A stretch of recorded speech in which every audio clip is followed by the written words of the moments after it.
Buenos días, bienvenidos a Principia, una mañana de sábado más, en este ciclo de conferencias que ya se ha hecho un clásico en este museo. Llevamos varios años haciendo este ciclo de los sábados en Principia, disfruta con la ciencia. Ese es el lema con el que marcamos todas estas conferencias y a ellas invitamos a muy diversos conferenciantes, ponentes, amigos sobre todo. Yo creo que lo fundamental es que la mayoría, un porcentaje muy alto de todas las personas que han pasado por este foro son amigos y grandes divulgadores de la ciencia.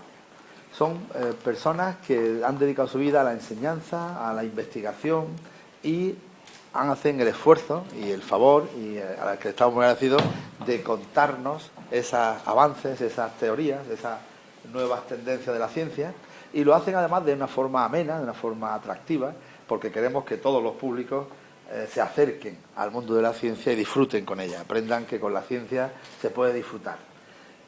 Y eso seguro que lo tenemos garantizado hoy con nuestro invitado, que es Pepe Osuna.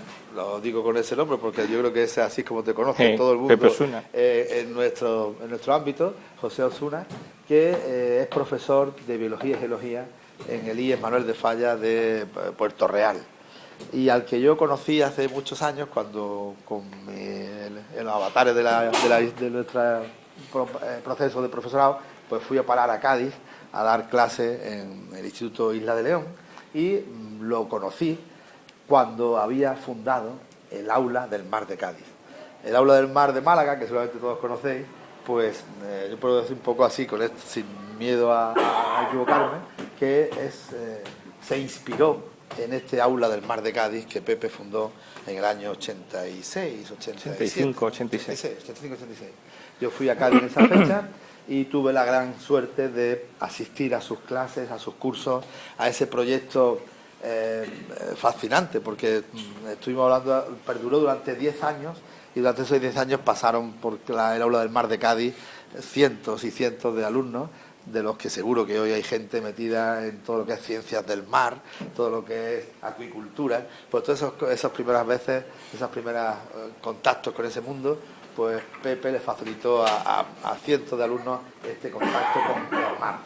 Pues ese fue nuestro primer contacto, y desde entonces hemos tenido una relación puntual pero muy intensa a lo largo de nuestras carreras, pues diversos ambientes, sobre todo cuando digo ambiente, porque la educación ambiental ha sido pues una cosa común, y hemos intentado pues sensibilizar la cultura del medio ambiente durante también muchos momentos de nuestras carreras. Hemos coincidido en varios encuentros, en varios congresos, en fin. La verdad que es un profesor totalmente implicado en el entusiasmo de sus alumnos hacia la ciencia.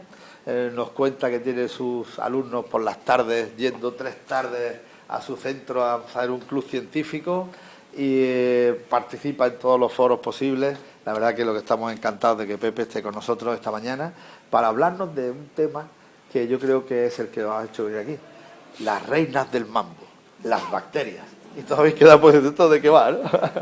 Bueno, pues no voy a adelantar nada, simplemente sabemos que van a jugar un papel protagonista en la historia que nos va a contar Pepe. Así que muchas gracias. A ti por disfrutar de Pepe, la de cosas y buenas. a todos por estar aquí con él. Gracias.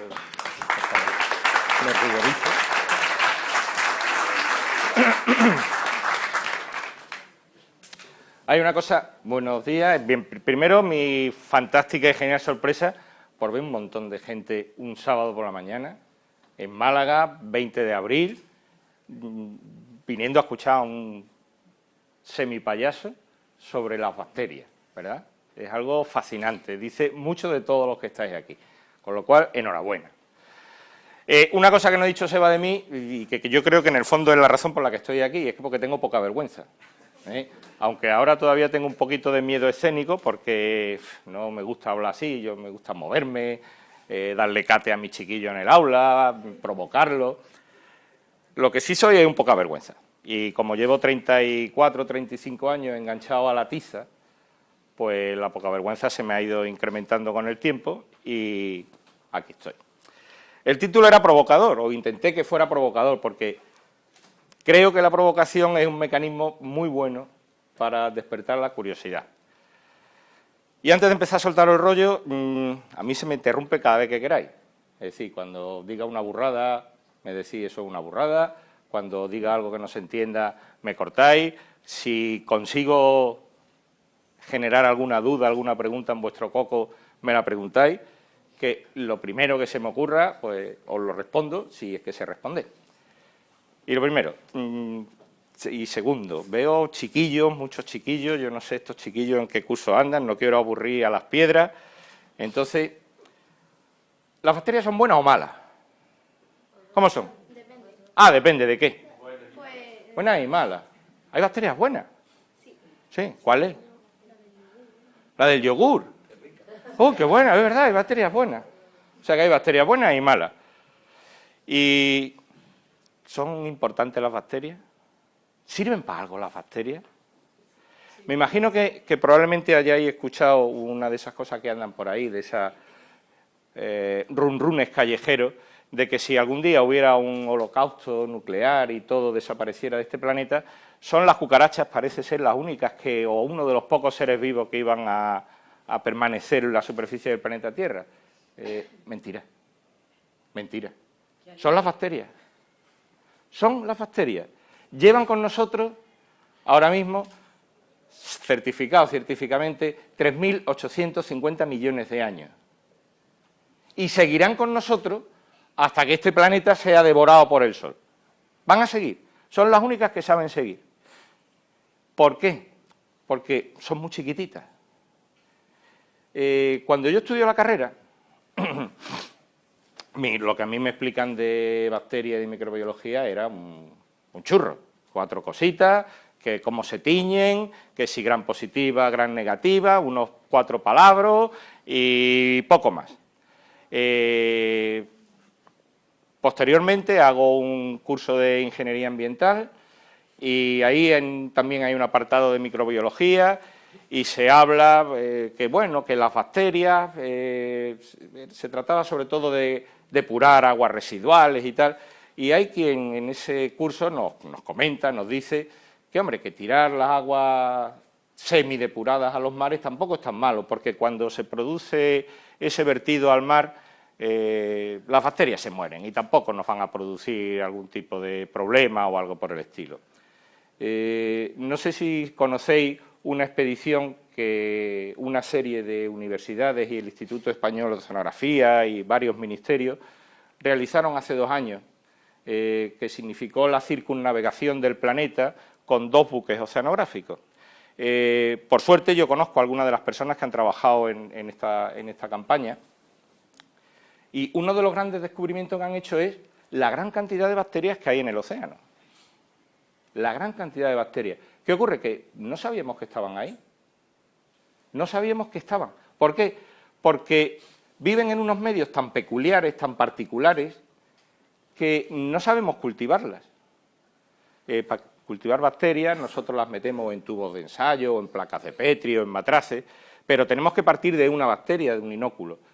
Si nosotros cogemos agua de mar e intentamos criar bacterias, pues a lo mejor nos salen 500 especies de bacterias, pero sin embargo hay 5.000. ¿Qué pasa con las otras 4.500? Que no sabemos criarlas, no sabemos cultivarlas. Y están. ¿Cómo sabemos que están?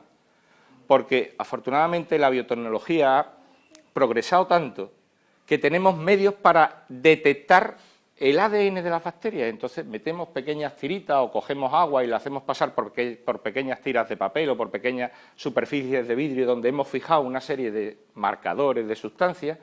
Entonces decimos, mira, aquí había una bacteria. Antes de meterme a hablar de Liz Margulis, porque además creo que alguno ha venido nada más que por eso y espero por lo menos decirle 2 o 3 cosas, 2 datos, o 3, o 200. ¿Dónde hay bacterias? Si yo quisiera coger bacterias ahora, ¿qué hago? ¿Qué hago? ¿Así? ¿Y tengo bacterias aquí? ¿Seguro? En el aire hay bacterias. En mi pelo, si yo me he lavado, yo soy limpio, lo prometo, me he duchado. En la nariz tengo bacterias. Están en todos lados, absolutamente en todos lados. Yo no sé cuántas células tiene un cuerpo humano. ¿Cuántas células hay aquí en esta sala ahora mismo? Un montón, ¿verdad? Una burrada, yo no sabría calcularla, una burrada. Muchimillones de células hay aquí. Y si yo os digo que 9 de cada 10 células de las que hay en este aula no son humanas, son bacterias. Hay una frase, y es verdad, 9 de cada 10 células de las que hay en esta habitación no son células nuestras, no son células humanas, son células bacterianas. Estamos llenos de bacterias, por todos lados, por todos los lados, no solo en el pelo, en la nariz, en pestañas, en nuestro interior, en nuestra piel, y afortunadamente están, porque si no estuvieran, empezarían a pasarnos cosas rarísimas, como decoloraciones en la piel, infecciones con hongos, no produciríamos determinadas sustancias que nos son imprescindibles, absolutamente imprescindibles. Las bacterias son maravillosas. Hay una frase de Lynn Margulis, una bióloga recientemente fallecida y de la que luego quiero dar algunas pinceladas, por lo menos, para ver si pico a alguien y lee cosas de Lynn Margulis que merece la pena. Lynn Margulis decía que los humanos somos el caballo de Troya de las bacterias. ¿Recordáis la historia del caballo de Troya? Asedian una ciudad y de repente aparece un caballo que está lleno de guerreros. La curiosidad de los troyanos hace que abran y entre el caballo, y cuando se abre el caballo, pues se pierde la ciudad. Pues la especie humana, según Margulis, no es nada más que un caballo de Troya. ¿De quién? De las bacterias.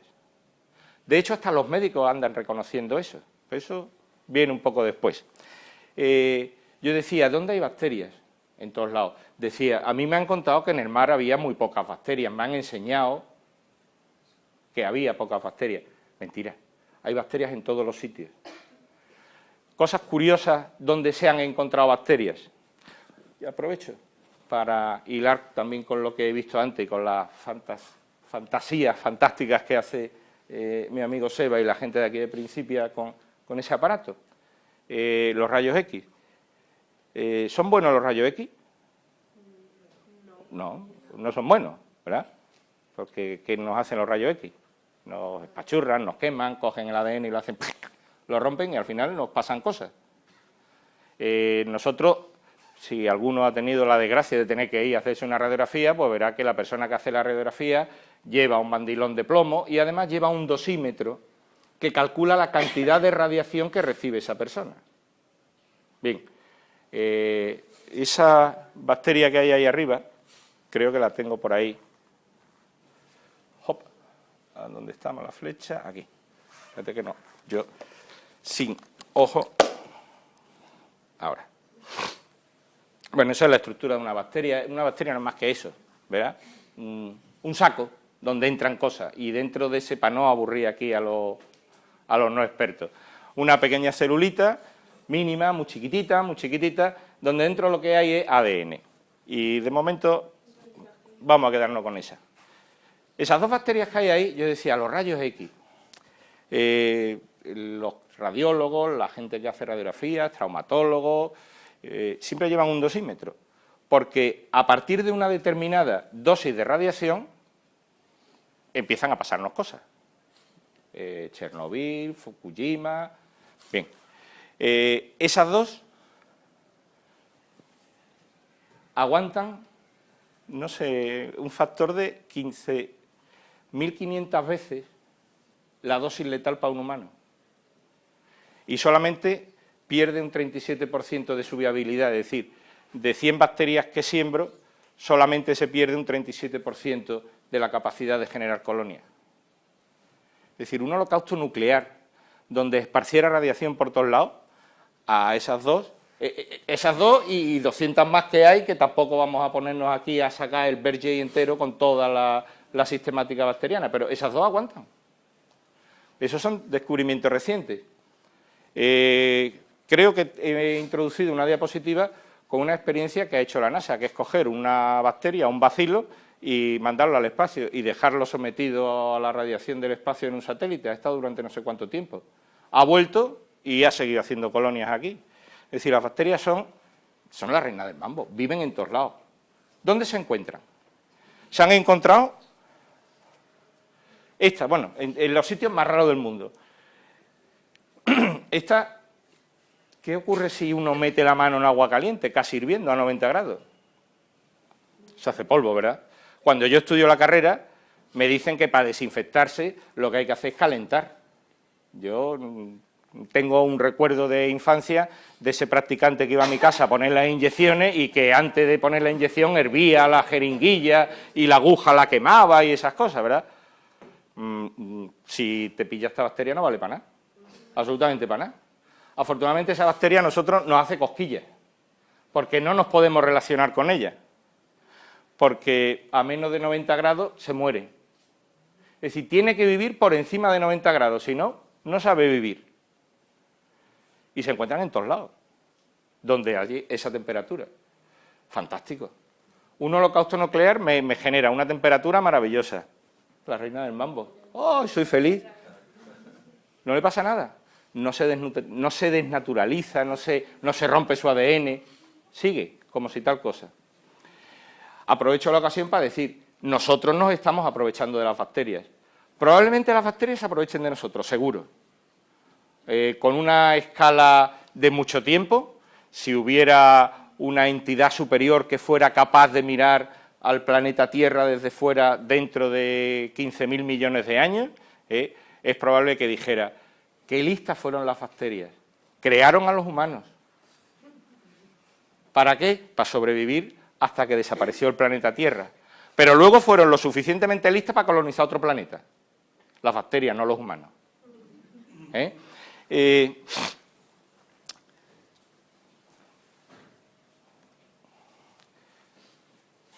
Sabéis que la Tierra se mueve. Te lo habrán explicado en el instituto, digo yo, en el colegio, ¿verdad? La Tierra se mueve, que salen vómitos de lava del interior, calientes, ¿verdad? A 400, a 500 grados. Todas esas cosas pasan, dicen los científicos, y es verdad, pasan. En esa imagen de ahí, lo que se ha dejado es un cacho de lata al lado de una chimenea submarina. Ahí lo que estamos viendo es salir agua a 400 grados centígrados. Agua líquida a 400 grados centígrados porque en la fosa esa de Tiukiu, que es donde están tomadas estas imágenes, hay una profundidad de 6.500 metros. Con esa presión tan grande el agua sale líquida, pero sale caliente, 420, 430 grados. Y eso lo que son un montón de sales disueltas que da esa coloración negra. Bueno, pues al lado de una de estas chimeneas, al lado de uno de estos húmeros, colocaron una rejilla. A ver qué pasa. A los 2 días ya empezaba a verse unas manchas blanquitas, ¿las veis? A los 11 días estaba totalmente recubierta. Y son colonias de bacterias que están viviendo ahí. Recientemente han pasado en la 2 un documental, no recuerdo el nombre, creo que era El mundo de los microbios o El planeta de los microbios o algo por el estilo, relativamente reciente, del año 2010-2011. Yo lo he visto 3 veces en televisión a la carta, lo he puesto en la clase que yo doy con los chiquillos en el instituto, porque daba mucha información sobre algunas de estas cosas que yo estoy contando aquí. Como, por ejemplo, sitios donde pensábamos que no había bacterias y se están encontrando bacterias a 300 metros debajo de tierra en el interior de una roca.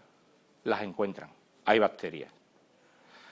En un lago que se ha perforado, habéis oído hablar de una perforación que han hecho los rusos en la Antártida, no sé si conocéis esa historia, un lago subterráneo, el lago Vostok, han perforado hasta llegar al agua y han llegado al agua. Bien, antes de llegar al agua, en algunos de los últimos centímetros de hielo, a cerca de 2.000 metros por debajo del hielo, se han aislado bacterias.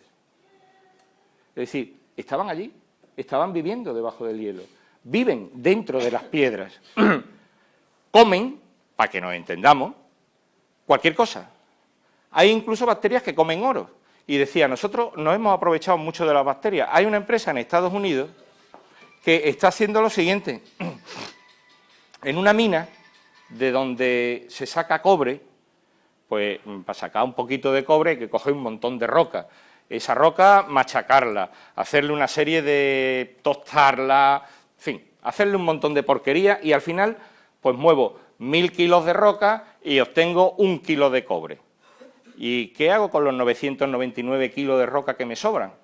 Pues lo tiro allí al medio ambiente y hago una escombrera.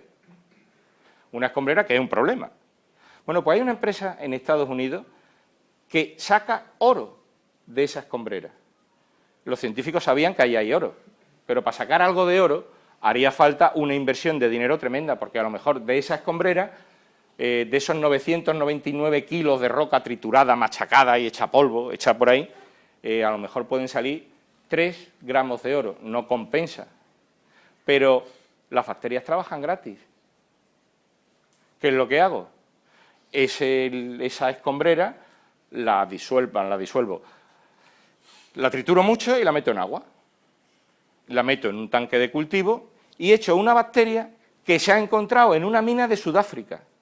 Han ido a Sudáfrica, han extraído la bacteria, han visto cómo crece, la han cultivado, como las bacterias cada 20 minutos, ¡pop!, son 2, después 4, después 8, y así hasta el infinito y más allá. Las bacterias, rápidamente tengo muchas, que es lo único que tengo que hacer. Cojo mis escombros de mina, las pongo en agua, echo bacterias, al final separo las bacterias, centrifugo y saco oro.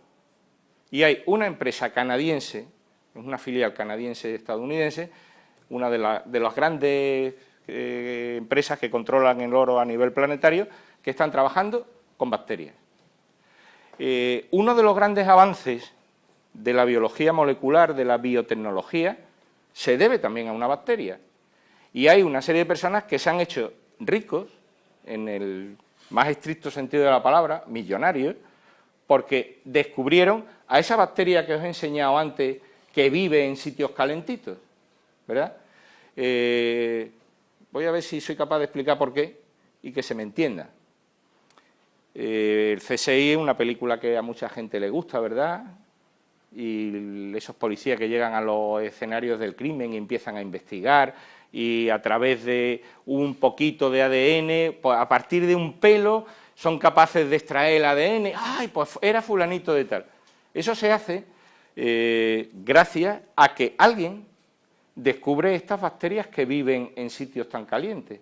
Porque para hacer copias de ADN, para partir de un poquito de una célula, de una marca de saliva en un vaso o en la colilla de un cigarro, de ahí lo que saco son una celulita. Extraer el ADN de esa celulita es relativamente fácil, pero yo no necesito el ADN de una celulita para saber quién ha sido, sino necesito una gran cantidad de ADN. Para obtener esa gran cantidad de ADN hay que hacer un procedimiento en el que hay que calentar. Y al calentar, unas determinadas sustancias que yo he hecho se rompen. Unas determinadas sustancias que se llaman enzimas, con el calor las destruye. Entonces antes se tardaba mucho, pero a alguien se le ocurrió. Esa bacteria que vive por encima siempre de los 90 grados, las enzimas que tenga esa bacteria no se van a degradar con el calor, con lo cual no tengo yo que echar en cada paso nuevamente nuevas sustancias. Lo piensa, lo diseña y sale una técnica que en cualquier laboratorio de biotecnología hay hoy, que es el de la PCR. Se debe a eso, a esa bacteria. Luego, eso podría ser la bahía de Cádiz, pero no lo es. Pero vamos, es en California otra de las bahías. Esos colores, concretamente este rojito de aquí, es una bacteria que vive ahí a 98 grados de temperatura, porque en el subsuelo hay una bolsa magmática, habéis oído hablar de la falla de San Andrés que recorre esa zona, hay una bolsa magmática y estas zonas son muy calientes, esas aguas son muy cálidas. Y además de cálidas, son, debido entre otras cosas a esa temperatura, hace que el agua se evapore una burrada. Y son aguas además muy salinas.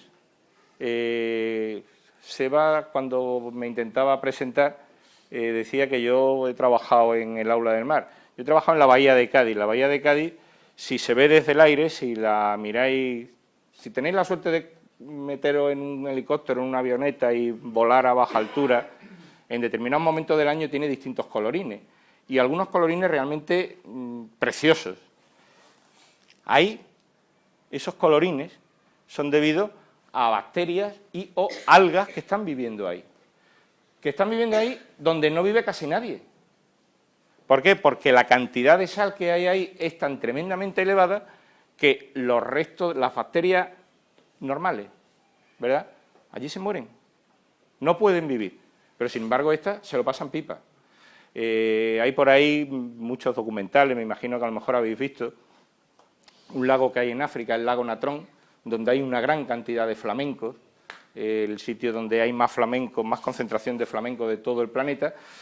Sus aguas son tremendamente alcalinas y tienen una elevadísima concentración de sal. Allí viven. En el Mar Muerto, pues también nos las encontramos. Es decir, que vamos encontrando por todos lados. Y esta chiquilla decía que el yogur, ¿te gustaba a ti el yogur?, ¿no? Y que el yogur eran bacterias buenas. Esas bacterias son bacterias del yogur. Pero, ¿dónde se han aislado? Eso es una célula humana. Eso es una célula de un frotis vaginal. Porque viven con nosotros los lactobacillus. Viven, están con nosotros. Y afortunadamente están ahí. Porque nos sirven para una gran cantidad de cosas. ¿Cuál es el secreto? Bueno, antes de decir cuál es el secreto, algunos datos que pueden ser sorprendentes.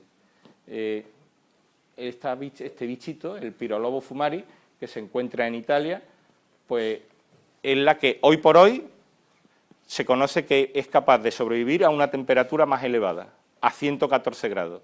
A 114 grados todos nosotros hemos muerto, todos, sin excepción. Ella vive. A 18 bajo cero se ha encontrado en el suelo congelado que hay en la Antártida. En el interior de unas areniscas que hay en la Antártida también se han encontrado bacterias en el interior de la propia roca, a temperaturas de menos 18. A 5.000 veces la radiación letal lo habíamos visto antes. Esta de Inococcus era una de las que había antes. A 3,2 kilómetros bajo el suelo, en Sudáfrica, en una mina de oro, en unas pequeñas grietas por las que se infiltra el agua. Cuando llegan allí los mineros a extraer el oro, ven que hay en esa pequeña grieta por la que resbala esa chorrerilla de agua, ven que hay como una especie de moco pegado. ¿Qué era ese moco pegado? Bacteria. Una bacteria que vive en el interior de la roca. A 3.200 metros la presión que tiene que soportar esa roca, esa bacteria, perdón, tremenda. A pH 0. Hay bichos que viven. Cualquiera de nosotros mete la mano en pH 0 y le empieza a desaparecer. Y sin embargo a las bacterias les da lo mismo. A 12 de pH también, por razones contrarias, pero también se nos disolvería la mano, ¿verdad? Utilizamos la lejía para quitar las manchas y todas esas cosas, pues una lejía y las bacterias se lo pasa pipa. Una pregunta, Pepe. Cuando hablas del frío, o sea, lo que han encontrado en la Antártida, ¿son bacterias que viven allí, o sea, que se reproducen? Sí. ¿O que están No, que se reproducen y que forman tapetes bacterianos. Porque en congelación no matamos a las bacterias. O sea, No, cuando nosotros congelamos no matamos a la bacteria, la dejamos atontar, para entendernos. Pero esas están vivas y formando tapetes. Las que no estaban vivas son las que han aparecido en el lago Vostok, en la perforación del lago Vostok subterráneo. Esas no estaban vivas, esas lo que se han encontrado son esporas que después lo que han hecho ha sido provocar colonias, es decir, había bacterias. No estaban metabólicamente activas en ese momento, pero estas sí. Hay unas imágenes, hay muchas imágenes en la red, hay 2 o 3 vídeos realmente curiosos sobre los tapetes bacterianos que se han encontrado en la Antártida. Gente del oceanográfico creo que de Gijón, de la sede que tienen en Gijón, no de la de aquí de Fuengirola, han trabajado en estos tapetes bacterianos y son espectaculares. Porque, además, al ser un lago subterráneo donde se han encontrado estos tapetes bacterianos, no hay ningún depredador de bacterias, es decir, no hay ningún protozoo, no hay ningún insecto, no hay nada. Entonces, no hay nada que sea capaz de comérselo y se han desarrollado estructuras centimétricas de columnas bacterianas. Y realmente espectaculares las imágenes y están allí, se lo pasan. ¿Y en Río Tinto? En Río Tinto, luego iba a poner una imagen de Río Tinto, en Río Tinto hay de todo. Bueno, todo lo que te quieras encontrar de bacterias, conoce Río Tinto. Si andamos por Río Tinto, si alguno conoce Río Tinto, un río que hay en Huelva que se llama Tinto, pues porque tiene un color no de vino tinto, en algunas zonas sí, pero es un color amarillo, naranja, rojo. Y si uno empieza a andar por la orilla del río, con cuidado de no meter demasiado los pies en el agua, porque te puede hacer un serio percance, se ven como una especie de filamentos de mocos así amarillentos que crecen. Sí, esos mocos son nuevamente colonias, tapetes también, lo que pasa es que son tapetes filamentosos de bacterias que viven allí, a pH 2, y están viviendo. A lo mejor aquí desde Málaga os pilla un poco más lejos. Yo en Cádiz, allí en mi instituto, siempre, casi todos los años, nos vamos un día a Río Tinto. Además, hay montado un pequeño museo geominero muy bonito, muy bien montado, con mucha información. Pero nos hemos llevado siempre los mocos, eso, cogemos 2 o 3 botes, cogemos 2 o 3 mocos amarillos, nos los llevamos y después con el microscopio la gente alucina, los chiquillos alucinan, como a pH 2, que se mide, el pH fácilmente se puede medir en cualquier instituto, hay allí un montón de bacterias viviendo y se ven moviéndose. Son curiosos. No sé si con eso he respondido a tu pregunta. Este era el Bacillus subtilis, se ha llevado 6 años dando volteretas por el espacio, soportando todo tipo de radiación, en un satélite, en una historieta translúcida que era transparente a la radiación ultravioleta y a la radiación cósmica, y se quedó durante 6 años. Cuando ese satélite cae de forma controlada, el bicho vive. Es decir, después de estar 6 años, vive. Lo cual me da pie... ¿Cuál era el ambiente normal de ese Bacillus subtilis antes que lo... El Bacillus subtilis lo encontramos hasta en nuestra piel. Hasta en nuestra piel encontramos Bacillus subtilis. Es decir, que en un montón de sitios. Pero es curioso, ¿verdad? Se lleva 6 meses por ahí. Y decía, lo cual me da pie a algo de lo que yo no pensaba hablar, pero como las cosas no salen, como cuando no siempre salen lo que uno ha pensado, ¿verdad? Y dejo ahí la cosa. Hay algunos científicos que cuestionan o que dicen que la vida en el planeta Tierra surge del espacio, viene de fuera. Se ha sembrado, ¿verdad? Ha habido una especie de panespermia. Algunos hablan de una panespermia dirigida. Bueno, no voy a entrar en esa historieta, pero desde luego lo que sí es posible, esto parece que indica o parece indicar que, bueno, que hay bacterias que son capaces de resistir a un viaje o podrían resistir un viaje espacial. A mí situar la vida fuera del planeta Tierra, a mí personalmente me parece una trampa intelectual, porque significa dejar la pregunta en un ambiente, en un sitio donde yo no puedo abordarla y enfocarla. Entonces, me parece más honesto intentar descubrir cuál es el origen de la vida aquí.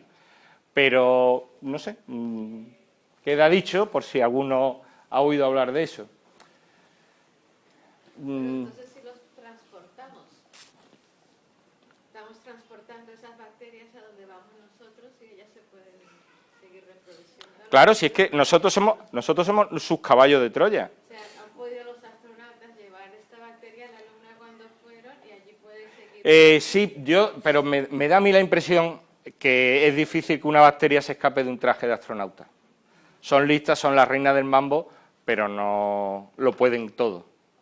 Me da a mí la impresión, ¿eh? Entonces, un traje de astronauta está lo suficientemente bien aislado como para que no lleve ningún tipo, no haya podido dejar ninguna bacteria allí. Las naves que aterrizan, el ensamblaje y el diseño se hace en unas condiciones de asepsia total, precisamente porque una de las cosas cuando regresan los 3 primeros de la Luna era a ver si allí había algo, ¿no? Algún bicho malo que pudiera propagarse por el planeta y matarnos a todos, porque siempre hemos pensado muchas veces que las bacterias son malas, ¿verdad? Las hay grandes, hay bacterias que son visibles a simple vista, normalmente siempre pensamos que son chiquititas.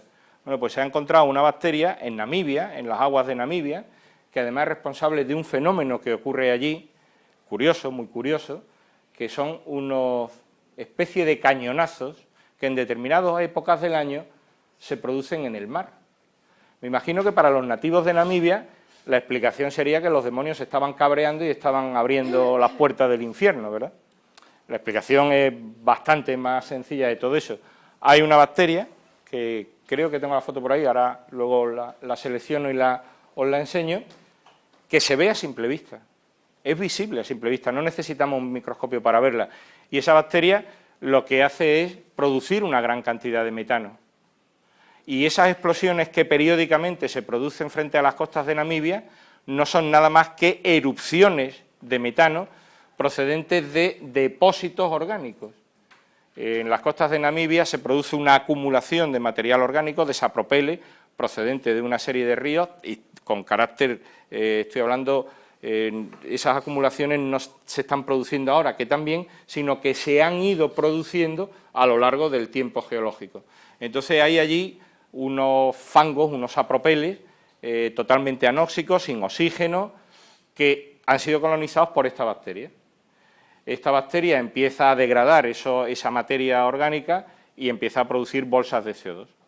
Cuando la concentración de dióxido de carbono es muy grande, de dióxido de carbono, de metano, de CO2 no, de metano, son metanogénicas, cuando la concentración de metano es muy grande, aquello pega un petardazo.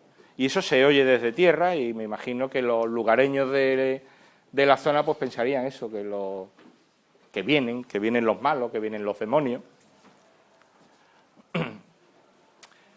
¿Cuál es el secreto de las bacterias? ¿Por qué hay bacterias en sitios fríos, en sitios calientes, encima de nuestra piel, en los pelos, dentro de nosotros, dentro de las vacas, dentro de unos protozoos que hay dentro de las vacas? Es decir, ya estamos entrando unos dentro de otros. ¿Por qué por todos lados hay bacterias? Pues a lo mejor la clave es esos pelitos que hay ahí. ¿Veis esos pelitos? ¿Qué pasa por esos pelitos? Que se van pasando.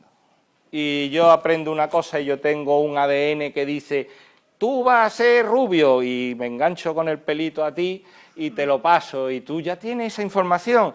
Y ahora tú haces un pelito y haces, ¡pum!, lo pongo aquí el pelito, y se pasan información. Pero no solamente se pasan información por ahí, sino que son capaces también de obtener ADN desnudo. Me explico, ¿qué significa ADN desnudo? Las bacterias son las reinas del mambo, pero no son inmortales, se mueren. Y cuando una bacteria se muere, desaparece. ¿Qué le pasa a sus cosas? De las cosas que está hecha la bacteria, se rompe su envoltura celular, se rompen sus pelitos, sus cositas, y queda algo de ADN en el suelo, donde se haya muerto esa bacteria. Bueno, pues ese ADN es lo que se llama ADN desnudo. Ese ADN desnudo, si una bacteria pasa por allí, lo puede coger y lo puede incorporar. Y hay varias experiencias muy curiosas con ADN marcados de cómo las bacterias son capaces de incorporar a su propio patrimonio genético, a su propio ADN que se encuentran. Con lo cual, no sé, es como Mortadelo, ¿verdad? Es capaz de disfrazarse de 10 millones de cosas. Algo así. Bueno, pues un pequeño homenaje a Lynn Margulis, Antonio. Primero voy a presentar a esta señora y nos quedamos con esa idea. Lo último que acabo de decir es que las bacterias son capaces de coger ADN desnudo, de incorporarlo y hacerlo útil. Lynn Margulis es una señora que muere recientemente, hace muy poco tiempo que ha muerto, es bióloga, y yo a mis chiquillos y chiquillas en el aula, para provocarlo, digo que es mujer, lo cual es un mérito, porque ser mujer en Estados Unidos, tener un pensamiento de izquierdas y ser heterodoxa es todo un mérito. Y además, el tiempo le está dando la razón. Fue una mujer que se atrevió a desafiar a lo que había en el momento. Y lo que había en el momento era el neodarwinismo y una forma de entender cómo ha sido la evolución de las especies. Lynn Margulis dice, vale, de acuerdo, no niega a Darwin, es verdad, nadie puede negar a Darwin, es evidente cómo es la evolución de las especies, pero hay otro mecanismo también que puede ayudar a la evolución. Y monta una fantástica teoría, su acrónimo en inglés es SET, que es la teoría de la endosimbiosis seriada, y que viene a decir algo así como que una bacteria se mete dentro a otra bacteria, y si una bacteria sabe hacer churros y la otra sabe hacer chocolate, pues las dos bacterias juntas hacen chocolate con churros. Y claro, es mejor hacer chocolate con churro que solo churros. Y como los dos nos lo estamos pasando pipa haciendo chocolate con churros, pues hasta que la muerte nos separe. Y nos quedamos juntos. Y pasa el tiempo, pasa el tiempo, pasa el tiempo, y esa bacteria hace chocolate con churros. Y ya no sabe hacer churro solo, ni chocolate solo, sino chocolate con churros. Pero hay una bacteria que sabe hacer azúcar. Y esta bacteria que hace chocolate con churros dice, me la como. Y hace azúcar. Dice, anda, el chocolate con churros y azúcar está más bueno que el chocolate con churros. Pues aquí me quedo y hago chocolate con churros y azúcar. Esta burda simplificación, para que se entienda, existe en la vida real, existe en las bacterias, existe en nuestras células. Supongo que muchos de los que me estáis aguantando el tostón habéis oído hablar de las mitocondrias, habréis oído hablar de los cloroplastos, ¿verdad? Que están por ahí, ¿verdad?, que lo estudian los profes de biología, que son todos unos malas personas, imposibles. Niño, la mitocondria, niño, cloroplasto, ¿dónde está el cloroplasto? ¿Tienen mitocondria las células vegetales, sí o no? No, tiene cloroplasto, te has equivocado, un 0. Bien, pues esas cosas que hacemos los profes, ¿verdad? Mitocondria y cloroplasto y algunos que otros orgánulos tienen ADN y tienen su propio ADN. Yo voy a contar una anécdota que es mi encuentro con Margulis, intelectualmente hablando, porque quise ir a Valencia cuando le dieron el doctorado, pero me fue absolutamente imposible por razones de trabajo. Yo no podía conseguir a mi delegado que me diera permiso, porque a mí me gustaba Liz Margulis que me diera permiso para ir a Valencia, y me dijeron que para eso no había permiso y me quedé en mi instituto. Ocurre cuando, siendo profesor, yo he dicho que yo llevo 34 años enganchado a la tiza, ocurre cuando un día uno de esos alumnos con los que tú conectas rápidamente me llega un día y me dice, Pepe, he estado en la biblioteca y he visto en un libro de no sé qué que hay un gusanito que se come las algas y se mete los cloroplastos en la piel y el animal es capaz de hacer la fotosíntesis. Digo, anda, hombre, eso no puede ser un animal haciendo la fotosíntesis. Que sí, Pepe, yo lo desconocía, la verdad. Él me pica, yo busco información y descubro que en Cádiz ese bicho vive. Y entonces ya está. Hay que picarse. ¿Qué hay que hacer? Ir a la playa, localiza el alga de la que come el bicho y localiza el bicho. Y ahora, una vez que cogemos el bicho, nuestro problema era que con los microscopios de un instituto de hace 30 años no hay quien vea un cloroplasto ni quien vea nada. Pero siempre tiene uno un amigo en la universidad, un compañero, alguien a quien le puede decir, oye, mira, que tengo esto, podríamos... Y nosotros sacamos los cloroplastos de un gusanito en la Universidad de Cádiz. Y seguían funcionando. O sea, cogimos un animal y a un gusano le sacábamos cloroplastos y los cloroplastos eran capaces de hacer la fotosíntesis. Ahí me enganché, empecé a leer cosas de la Margulis y me ha dado una pena tremenda que se haya muerto, porque me parece que todavía tenía muchas cosas que hacer. Y eso no es nada más que un cómic, ¿verdad?, de cómo plantea ella que puede ser el origen de nuestras células. ¿Hay algo que pruebe que esto sea cierto? Los cloroplastos, las mitocondrias, pero más cosas, algunas curiosidades que se han encontrado por ahí. Conocemos las termitas, ¿verdad? Fantásticas, comedores de madera. Bien, las termitas tienen en su intestino, realmente no son las termitas las que degradan la madera, los que degradan la madera son unos protistas, unos bichos, vamos a dejarlo así, ¿verdad?, que viven dentro de unos ciegos intestinales. El estómago de las termitas tiene un montón de tubos, está hecho de, no sé, es como si fuera un guante con 10.000 dedos, ¿verdad?, muchos tubitos, muchos tubitos.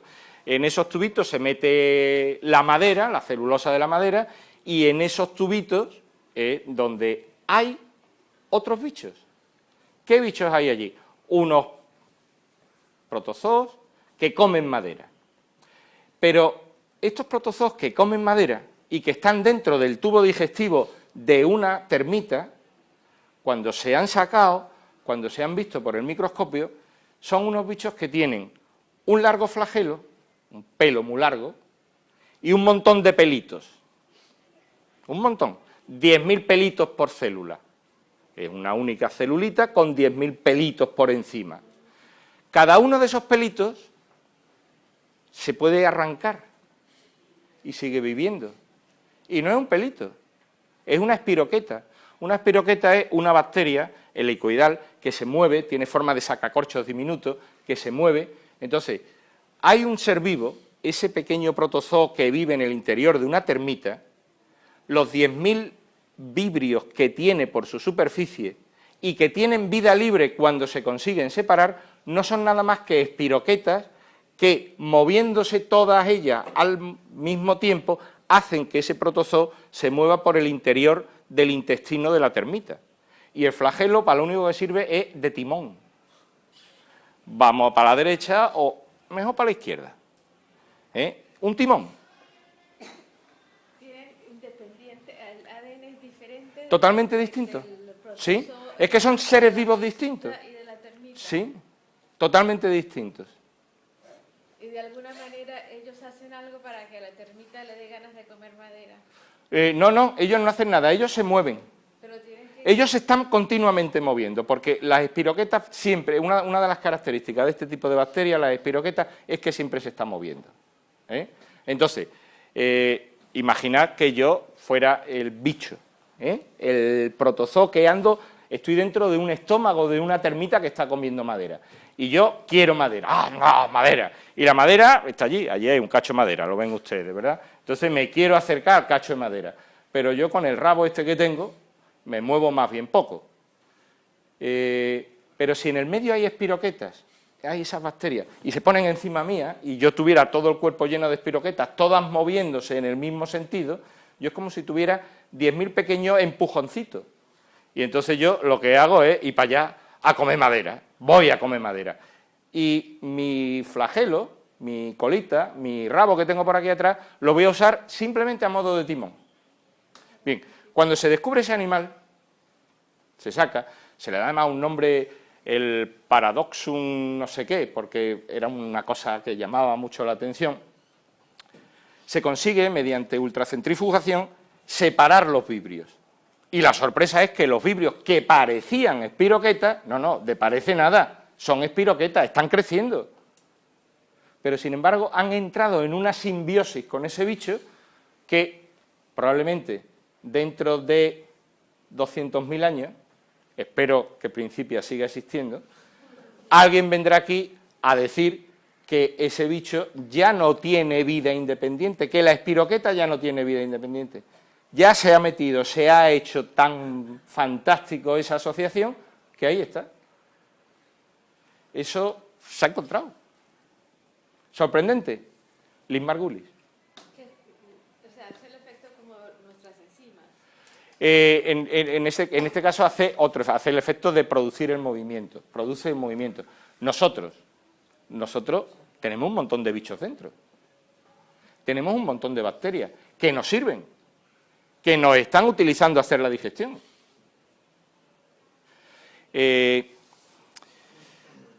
Hay una bacteria, creo que está aquí.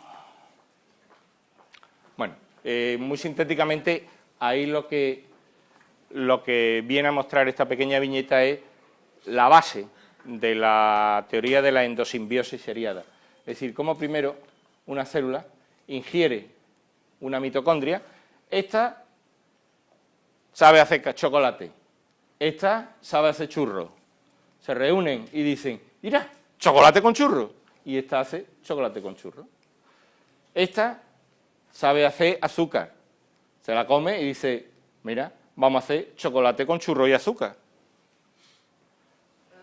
Pero ¿no sería al final un ADN solo?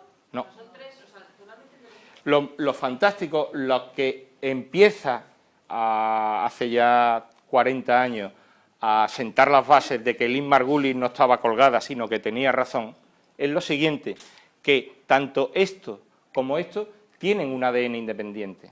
Pero no solamente un ADN independiente, sino un ARN independiente. Y el ARN es una molécula, evolutivamente hablando, precursora del ADN. Y tienen ARN distintos. Precisamente, algunos de estos ejemplos que nosotros tengamos en nuestro cuerpo. Bueno, pues tenemos un bicho que se llama Demodux, que no he traído su imagen porque es feísimo y a lo mejor a alguno le producía un vómito y esas cosas, ¿verdad? Un bicho feo, feo, feo, y lo tiene el 80% de la población humana. ¿Ha tenido usted un orzuelo alguna vez? Pues usted lo tiene. Lo siento. Tiene un bicho donde en la base de los pelos de las pestañas. Yo también lo tengo. Vive conmigo.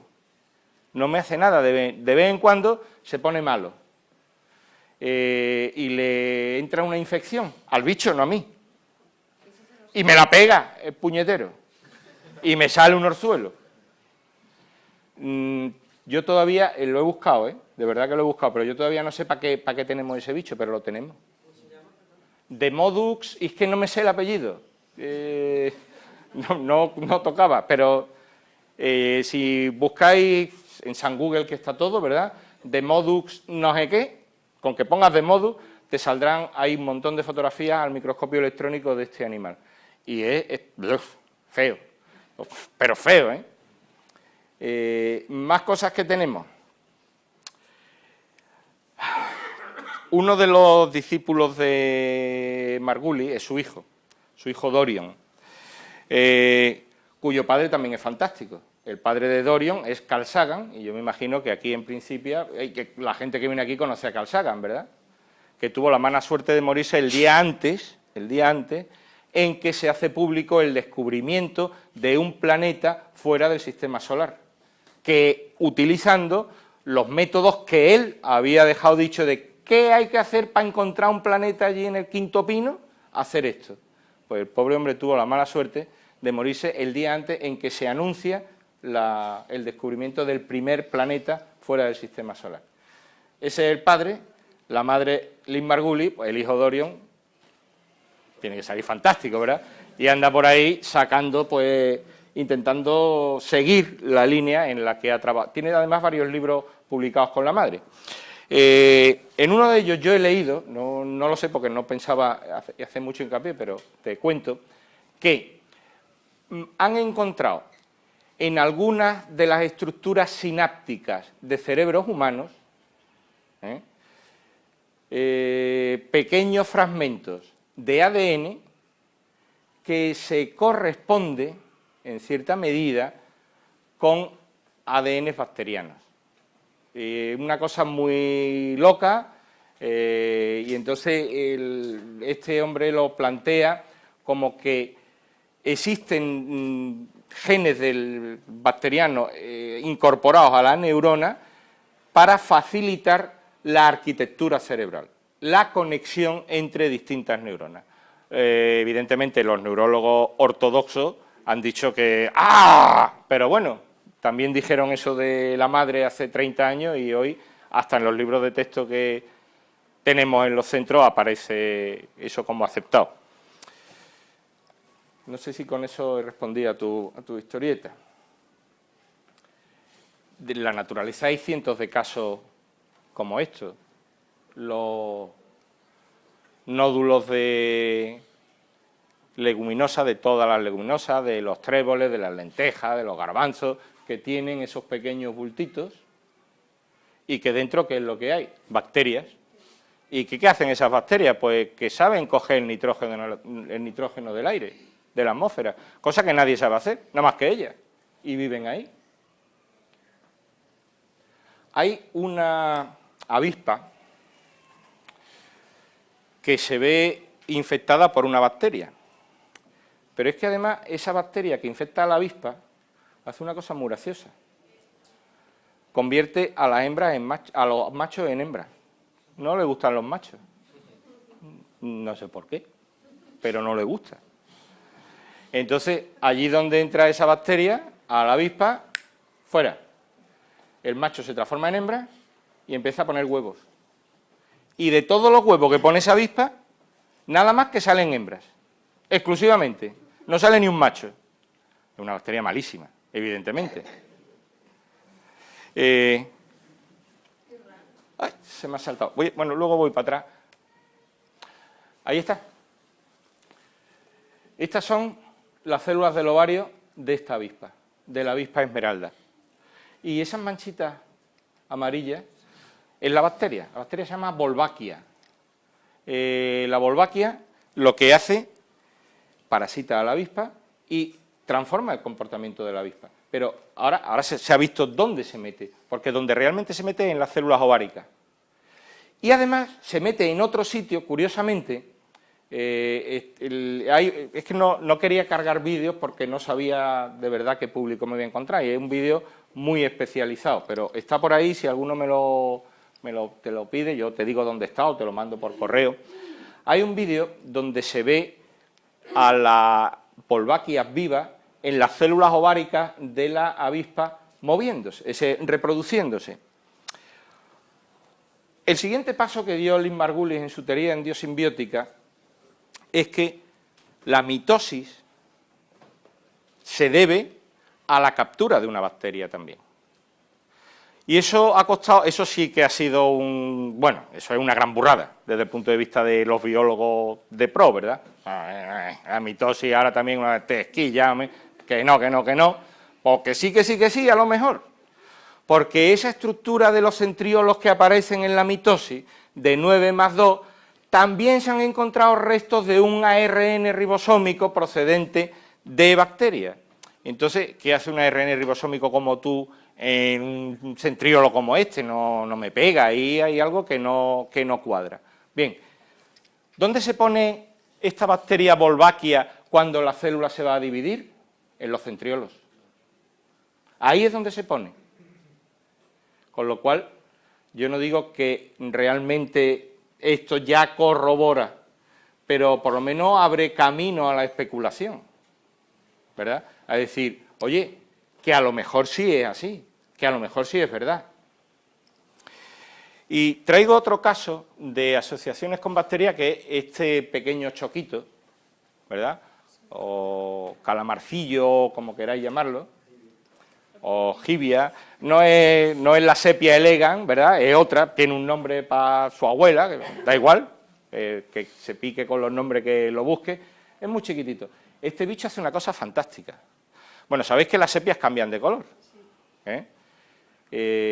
Los fotóforos son los órganos que tienen en la piel, yo creo que absolutamente todos los cefalópodos, y que lo que hacen es una serie de pigmentos, aumentarlo o disminuirlo. Y algunos son capaces también de emitir luz. Algunos son capaces de emitir luz, irisaciones.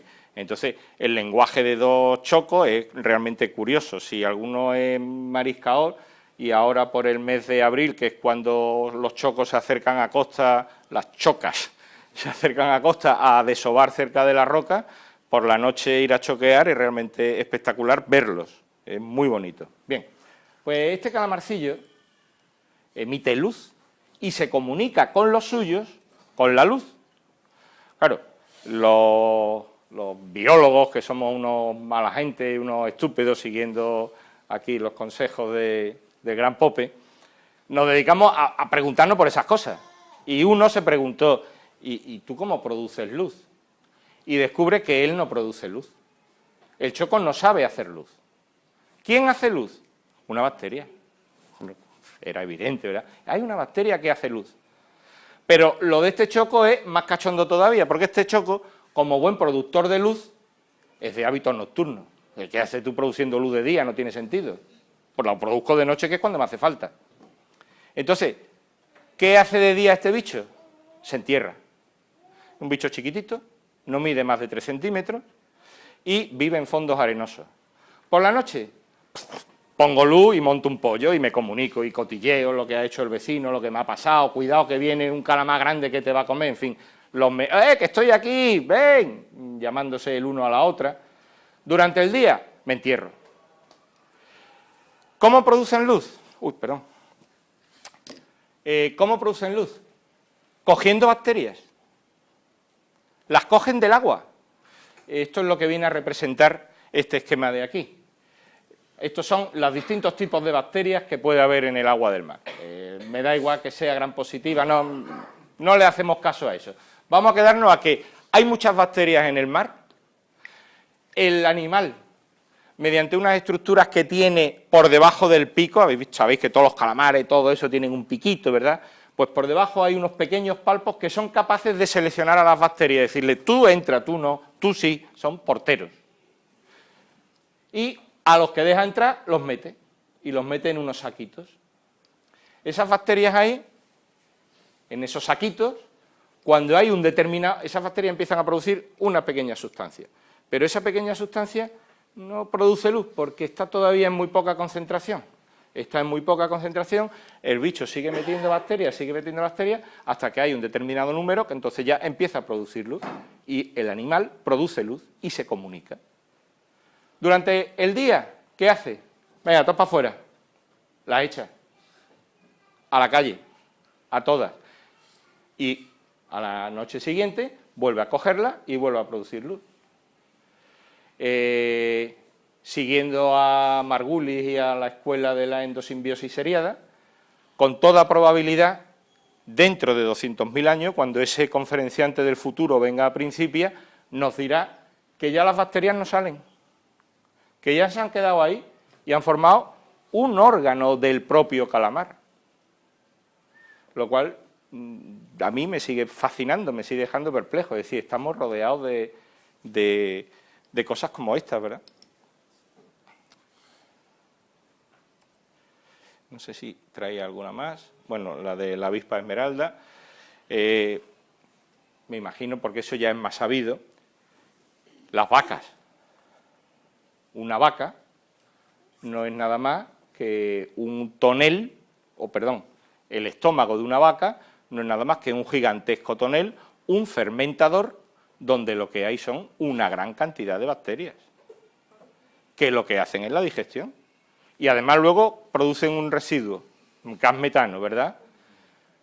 A razón de 200 litros hora, pues imaginaros la de vaca, la de peo y la de metano que puede haber en la atmósfera, ¿no? Algo fantástico. Las bacterias. Siempre que veamos algo de eso, bacterias. Y decía, se está incluso esta idea de que somos los humanos portadores de bacterias, caballo de Troya de bacterias, ha abierto los ojos a algunos investigadores en el campo de la medicina. Y ahora mismo hay una serie de universidades y de hospitales que están respondiendo a la siguiente pregunta. ¿Por qué un fármaco actúa de forma diferente en una persona y en otra? ¿Por su estado de salud?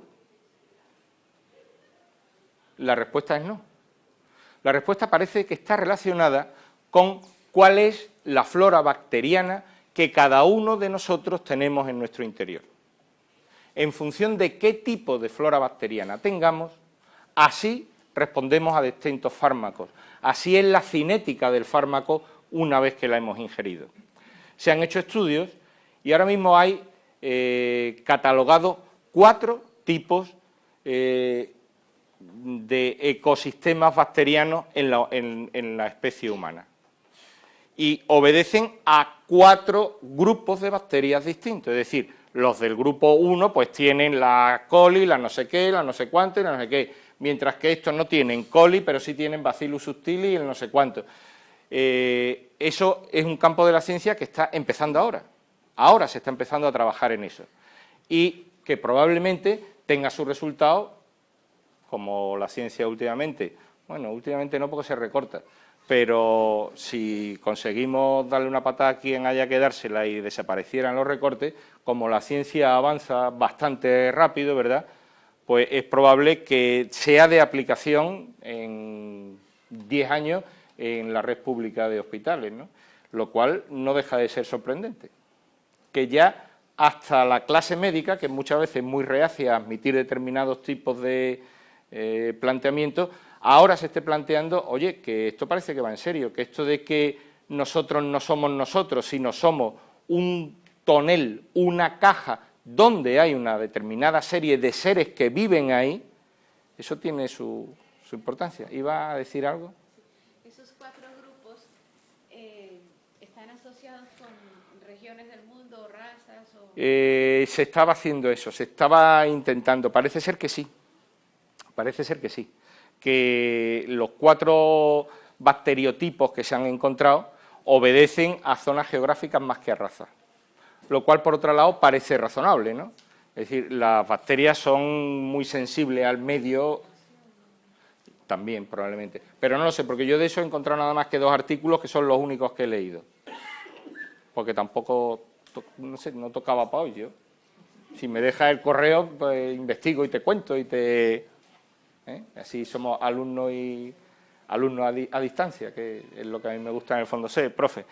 Bien, las bacterias son estupendas, son maravillosas. Me gustaría, porque yo no sé hasta qué hora, yo tengo un problema, yo es que no sé callarme.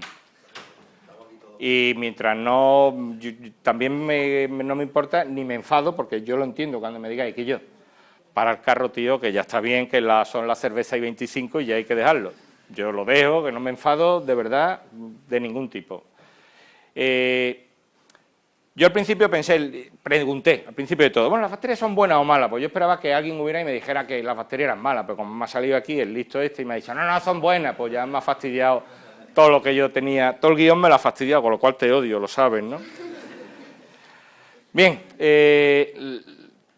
creo que una buena parte de la población todavía tiene una visión muy antropocéntrica, ¿verdad? Y piensa que realmente los evolucionados somos nosotros y los monos son un poquito menos, los elefantes un poquito menos, las cucarachas un poquito menos y las bacterias son... eso es. Lo primero, lo último. No nos equivoquemos. Ellas son las importantes. Nosotros estamos aquí por ellas. El planeta, que tanto queremos y que esperemos que siga funcionando unos pocos de años más antes de que nos lo carguemos, funciona. Y es como es porque ha habido bacterias que han cambiado las condiciones del planeta, han cambiado la atmósfera, han cambiado el suelo, han cambiado las aguas, lo han hecho todo para que podamos estar nosotros, ellas. Y también decía que, bueno, que hay mucha gente que piensa que las bacterias son malas. Hombre, cuando te entra una tosferina o cuando coges cualquier enfermedad bacteriana, desde el acné hasta la que queráis, el antrax, pues es un fastidio. Y al que tiene la cara llena de granos con acné, o que tiene un antrax, o tiene una forunculosis, que llegue aquí un colgado y diga, no, las bacterias son buenas, pues le tiene que sentar a cuerno quemado. Lo entiendo y pido perdón para todos los que padezcan algún tipo de enfermedad bacteriana, diarrea mismo, ¿verdad? Pero eso son los riesgos de estar vivo. El riesgo de estar vivo es que te mueres. Y el riesgo de estar vivo es que coges una enfermedad. Pero las bacterias no son malas. Son fantásticas. Nos ayudan. Hay experiencias del siglo pasado, de principios del siglo XX, clásicas, los profes de biología creo que las conocemos porque se las contamos a nuestros chiquillos, de separar camadas de perros, ponerlos a uno en ambiente estéril, amamantarlos con leche de la madre, pero previamente esterilizada, en campanas de flujo laminar para que no haya la introducción de ningún tipo de bacteria, es decir, en condiciones de asepsia total.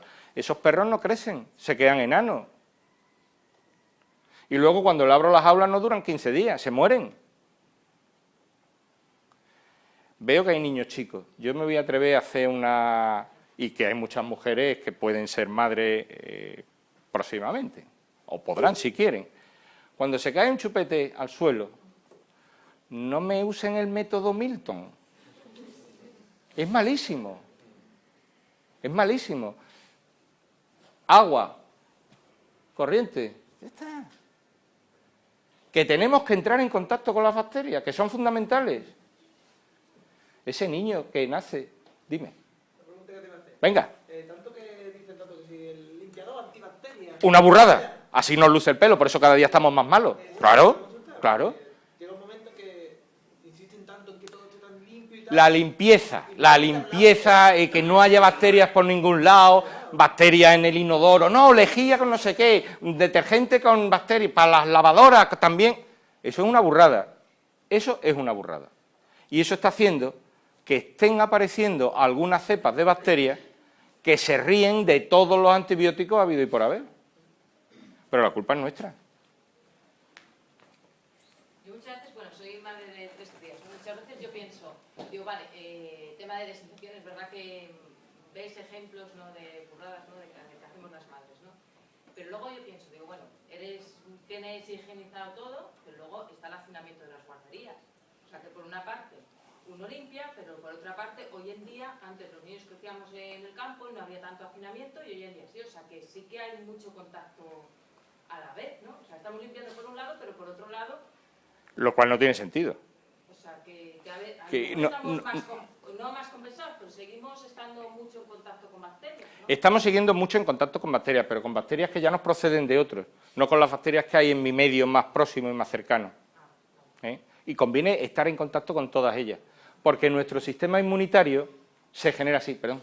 No, que como entre comillas, ¿no? Porque el hecho de que seamos capaces, voy ahora por el tema de vacunas, ¿no? Y de la tosferina, que ahora se lleva mucho el hecho de ¿vacuna a un niño o no lo vacuno?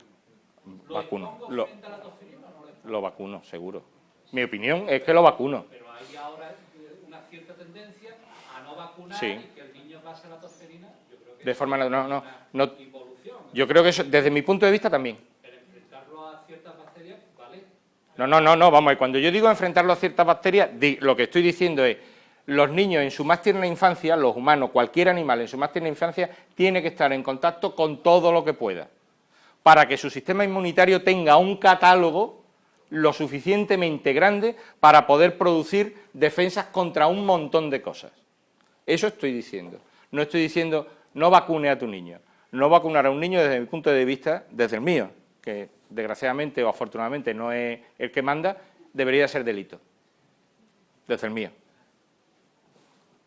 Claro, Sí. pero yo me imagino que a la hora de vacunar tiene que ser uno también hacer un cribaje, es decir, hay alguna bacteria, algún virus que puede ser mortal para el crío y otros que, bueno, el rotavirus, el típico este de diarrea, es el que ahora te dicen, ¿lo pones o no lo pones? Bueno, pues ese no creo que a lo mejor el niño, o sea, sea un virus mortal, ¿no? Hombre, O sea, que muchas veces habrá que baremar. Pero yo como padre, yo lo que hago es vacunarlo sobre o digamos ya una cosa probada, es decir, yo tampoco voy a una fase experimental, ha salido La del papiloma, venga, por ejemplo. No, vale, que haga un filtrado, pero bueno, yo considero, yo estoy con él, que la vacuna hace bien frente al posible papiloma. Sí.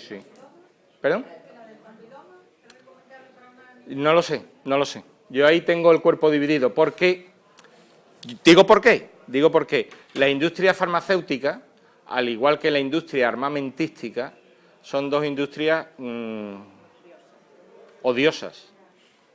Nos metieron el miedo con el N151N1 y la madre que los parió 1 y el Tamiflu, y ¿qué hemos hecho con las no sé cuántos millones de dosis de Tamiflu? ¿Y quién era el vicepresidente de la productora del Tamiflu? Por eso digo que, en fin, que en el caso de la vacuna del papiloma, yo no tengo una opinión formada y no sé lo que haría si ahora mismo tuviera una hija, sinceramente. Pero que si es verdad que detrás de la industria farmacéutica hay un negocio, evidente. Y que se inventan enfermedades y nos inventamos enfermedades y metemos miedo, por supuesto, un montón. Yo recuerdo una de las asociaciones a la que yo pertenezco, que es la Asociación Eureka, de profesores amigos de la ciencia, en una jornada, no sé si tú andabas allí o no, en aquellas jornadas que organizamos en Cádiz, no recuerdo ya cuánto tiempo fue, hace de esto, me propusieron, oye, mira, prepárate una cosa, estaba de moda en aquel momento la gripe aviar, era cuando había surgido la gripe aviar y nos íbamos a morir todos y era una cosa tremenda y no sé qué y no sé cuánto. Y entonces a mí me dijeron, habla sobre la gripe aviar. Y yo planteo, como soy así, una intervención absolutamente provocadora, porque yo hacía un mes había pedido días sin sueldo los había unido a mis vacaciones de Navidad y me había ido a seguir en Argentina las paradas que había hecho Darwin con el Beagle. Entonces llegué hasta Tierra del Fuego, estuve jugando con cormoranes, con un montón de aves, me lo pasé pipa, y entonces mi intervención empezó estornudando, un estornudo forzado, para decirle a la gente que les había transmitido una serie de virus que me había traído del hemisferio sur. Que lo sentía mucho, que fueran rápidamente a por Tamiflu, porque yo había diseminado el virus de la gripe aviar allí, que desde mi punto de vista era una gran mentira y un gran montaje de la industria farmacéutica. Evidentemente en el auditorio no todo el mundo estuvo en sintonía con mi forma de pensar, hubo quien me llamó de todo menos bonito, pero normalmente el tiempo suele poner a cada uno en su sitio.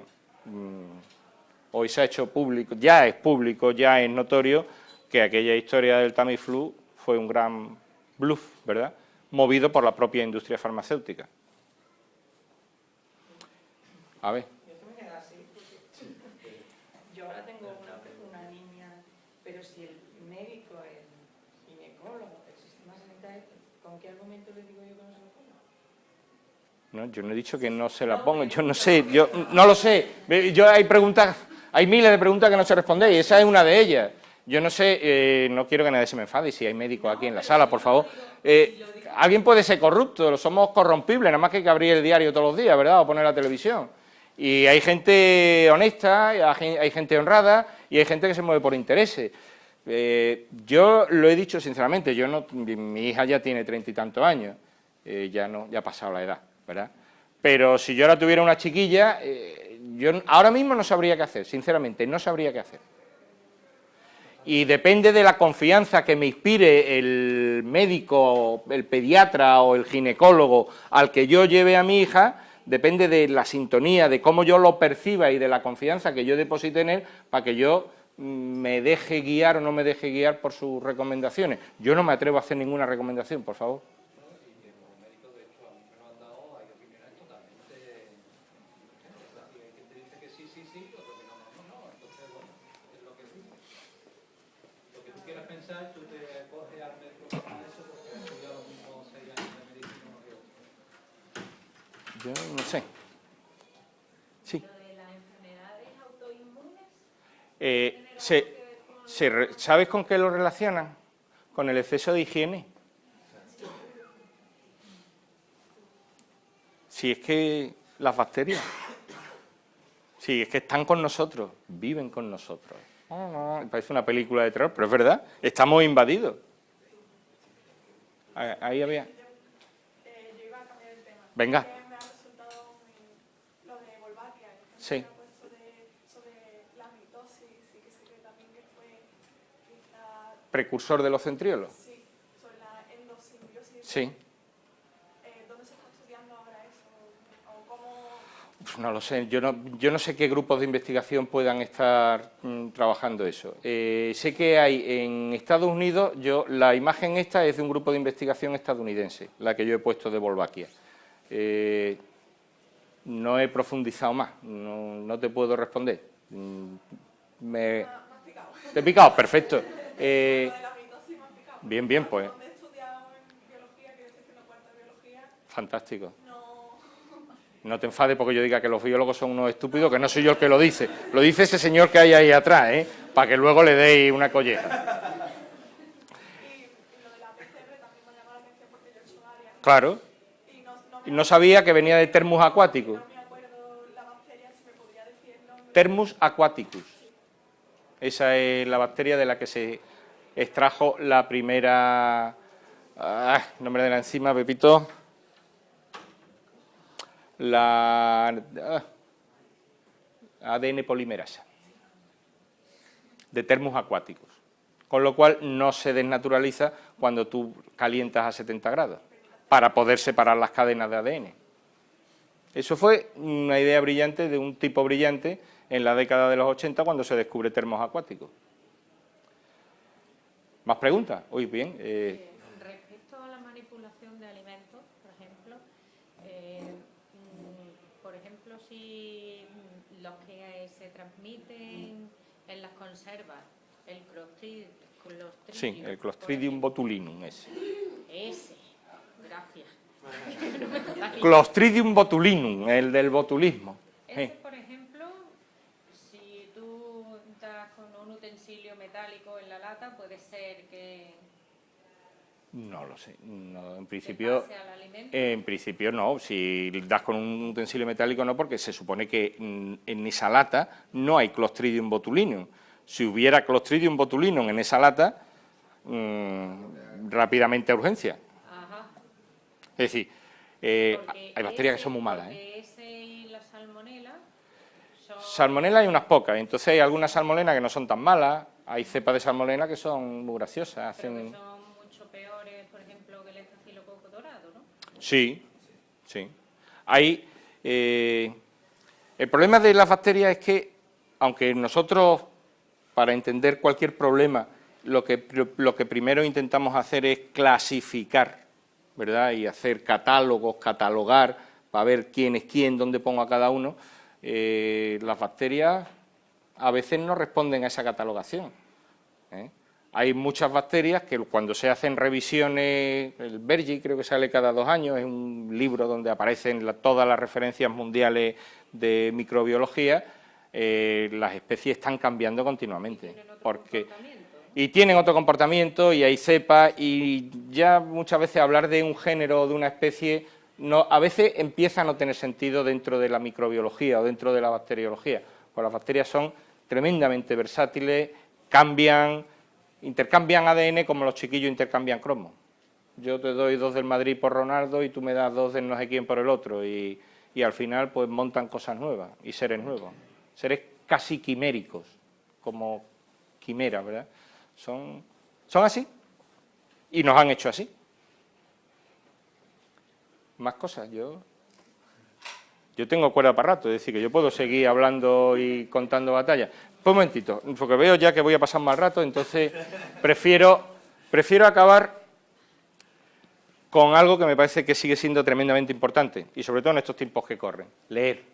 Y como se acerca el 23 de abril, Día del Libro, y yo el 23 estoy dando clases, no estoy dando clases, estoy con unos chiquillos y chiquillas en el alumnado investigador en Algeciras, un congreso donde alumnos de instituto presentan sus pequeñas investigaciones, cosa fantástica, por cierto.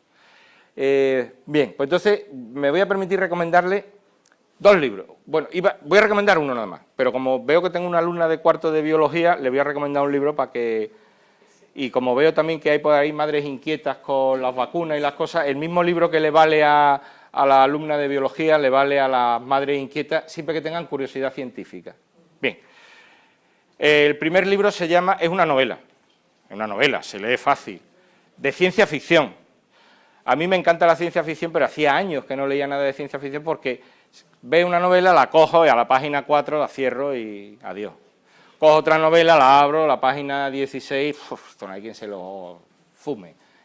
Siempre no me gusta, o sea, me encanta la ciencia ficción, pero es muy difícil que dé con una novela de ciencia ficción que me enganche. Bien, pues hay una novela de ciencia ficción que se llama La radio de Darwin. La radio de Darwin. El autor, que lo tengo aquí escrito para que no se me olvide, Greg Beard.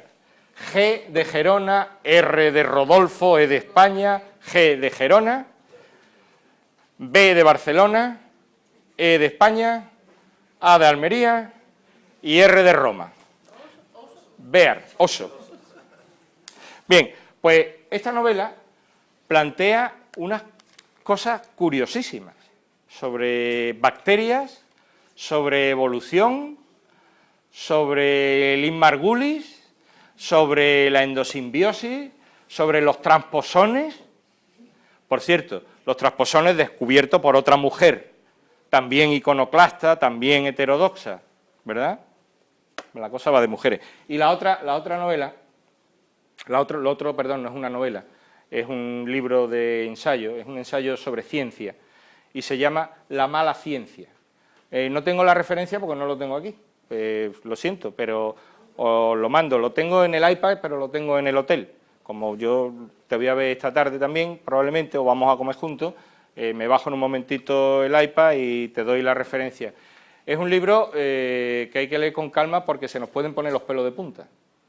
porque desenmascara la industria farmacéutica, desenmascara determinados tipos de enfermedades y estudios que se hacen, estudios epidemiológicos del tipo la vitamina C es buena para curar el resfriado.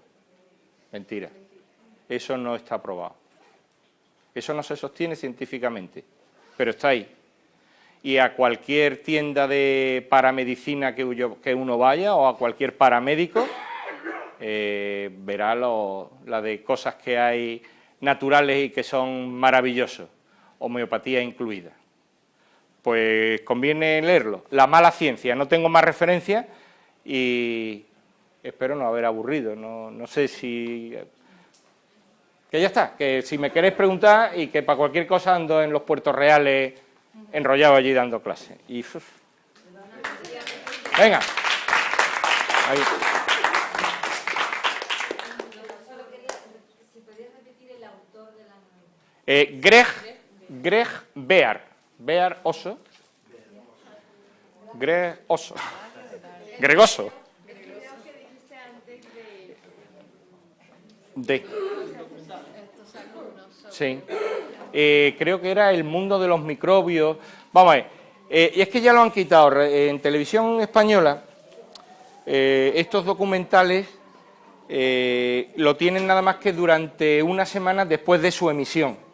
Entonces yo lo pillo un día después de comer, cuando llego del instituto, ay, me engancha y me lo bajé durante esa semana en curso, lo bajé al servidor del instituto para verlo, vamos, para verlo con los chavales, ¿no? Y creo que se llamaba, pero ya no está en televisión a la carta. Ya no sé cómo se podría, de todas formas, igual hay algún colgado que lo ha colgado, valga la redundancia. Y la verdad es que no recuerdo, creo que se llamaba El planeta de los microbios o algo así. Y lo que viene a hacer referencia es precisamente a esto de lo que yo estoy diciendo, es decir, que las bacterias son las reinas del mambo y son las que han modelado y creado este planeta. ¿Y algún libro de la doctora? ¡Uf! Un montón. El origen de la célula, peces luminosos, microcosmos. Pon Lynn Margulis en un buscador y lo saca. Ahí tiene, que yo controle, tiene 7 libros traducidos y publicados en España. Uno de ellos, que lo he comentado antes, desde mi punto de vista es el mejor, que es una revisión que hace la Universidad de Valencia cuando le dio el doctorado. Entonces edita un libro suyo, no solamente escrito por ella, sino por una gran cantidad de científicos acordes y desacordes con la endosimbiosis, sobre todo gente que trabaja en el campo de la evolución. ¿En qué universidad estaba ya afiliada que tenga...? No lo sé, porque estuvo trabajando en varios sitios. Que la primera, creo que se va a la primera, que es a la que está su marido entonces, Carl Sagan, que es la Caltech, la Universidad de California. Pero sé que luego ha estado por varios sitios, sé que ha estado también en la Universidad de Maryland, pero en la última donde ha estado, la verdad es que no lo sé, me pilla totalmente en fuera de juego, no sé. Bueno, pues eso es bueno, crea curiosidad. ¿Está bien? ¿Está bien? A ver si nos volvemos a ver y me cuenta que he aprendido. Que... Vale, paso con esto. Bueno, ustedes más... Yo creo que queda demostrado cómo has sembrado aquí unas cuantas semillas. Yo creo que va a haber gente ya que toque este tema. Bien. Y nosotros queremos que tenga un recuerdo de tu paso por el Principia, dándote nuestro famoso rodillo antigravitatorio, que esto es pues, lo que muchas gracias. todo lo que da la charla aquí. Y vuelvo a deciros, de verdad, a mí me parece fascinante, casi emocionante, que haya personas que sean capaces de venir a esto un sábado por la mañana. Eso significa que todavía hay gente viva y... Seguid dándole al coco, que merece la pena, en serio. Bacterias, ¿no? Y por supuesto lleno de bacterias. Aunque nos lavemos los dientes. Muchas gracias. Gracias a ustedes y nos esperamos en la próxima.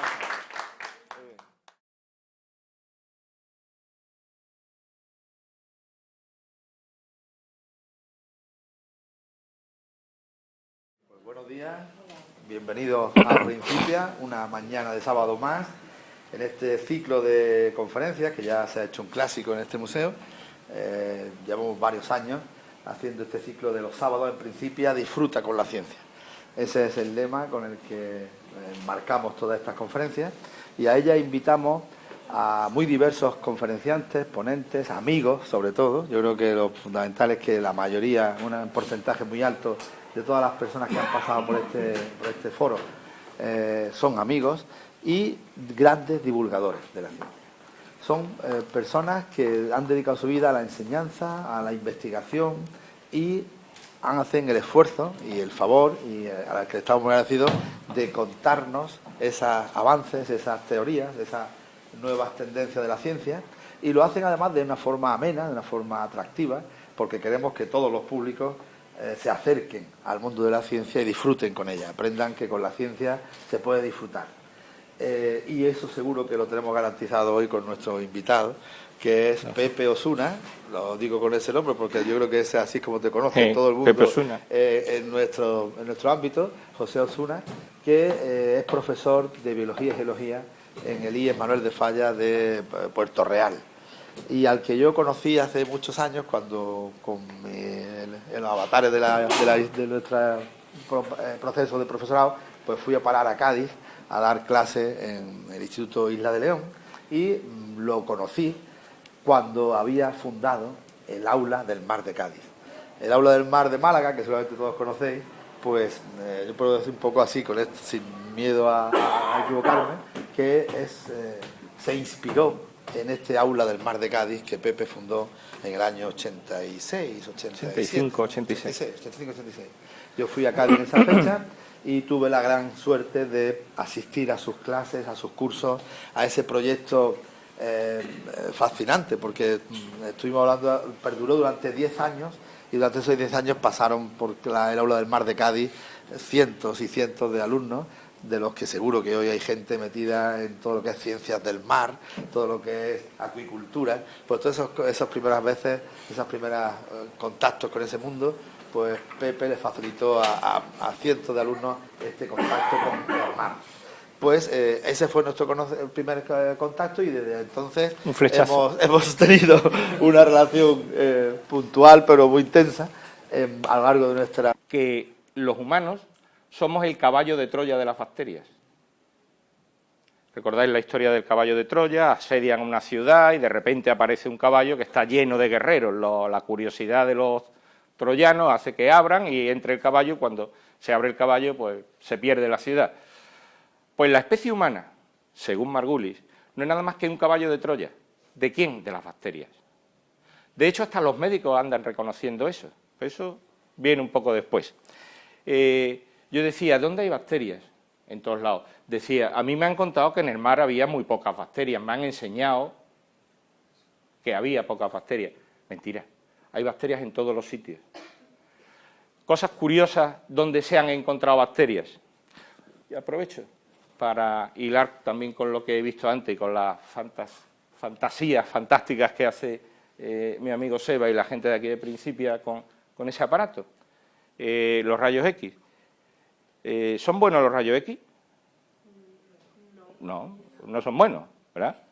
Porque ¿qué nos hacen los rayos X? Nos espachurran, nos queman, cogen el ADN y lo hacen, lo rompen y al final nos pasan cosas. Nosotros, si alguno ha tenido la desgracia de tener que ir a hacerse una radiografía, pues verá que la persona que hace la radiografía lleva un mandilón de plomo y además lleva un dosímetro que calcula la cantidad de radiación que recibe esa persona. Bien, esa bacteria que hay ahí arriba, creo que la tengo por ahí. Hop, ¿a dónde estamos la flecha? Aquí. Fíjate que no, yo sin ojo. Ahora. Bueno, esa es la estructura de una bacteria. Una bacteria no es más que eso, ¿verdad? Un saco donde entran cosas y dentro de ese, para no aburrir aquí a los no expertos, una pequeña celulita mínima, muy chiquitita, donde dentro lo que hay es ADN. Y de momento vamos a quedarnos con esa. Esas dos bacterias que hay ahí, yo decía, los rayos X.